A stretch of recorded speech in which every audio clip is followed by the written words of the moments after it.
কাঠবিড়ালি আর খরগোশ ছিল খুব ভালো বন্ধু। তারা প্রতিদিন নদীর ধারে দেখা করত আর মিলে খেলা করত। একদিন আকাশ হঠাৎ মেঘলা হয়ে উঠল, চারপাশ অন্ধকার হয়ে গেল, যেন বড় কোনো ঝড় আসতে চলেছে। খরগোশটি খুব ভয় পেয়ে গেল। ঠিক তখনই ঝড় শুরু হয়ে গেল। নদীর পানি প্রবল স্রোতে বইতে লাগল। খরগোশ আর কাঠবিড়ালি দুজনেই ভয় পেয়ে দৌড়াতে লাগল। জীবন বাঁচাতে কাঠবিড়ালি খরগোশকে নিয়ে নিরাপদ জায়গায় পালিয়ে গেল। অনেক কষ্ট করে তারা নদীর এক কিনারে পৌঁছানো, কিন্তু তখন দুজনেই কাঁপছিল ঠান্ডায় আর ভয়ে। হঠাৎ খরগোশটি অসুস্থ হয়ে পড়ল। অতিরিক্ত বৃষ্টিতে তার শরীর কাঁপতে লাগল, নিঃশ্বাস নিতে কষ্ট হচ্ছিল। কাঠবিড়ালি কিছুতেই তার বন্ধুকে সাহায্য করতে পারল না। কিছুক্ষণ পর খরগোশটি নিঃশ্বাসে মারা গেল।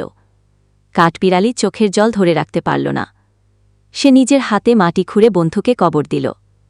তারপর সে অনেকক্ষণ ধরে বসে কাঁদল, কারণ তার সবচেয়ে প্রিয় বন্ধুটি আর ছিল না।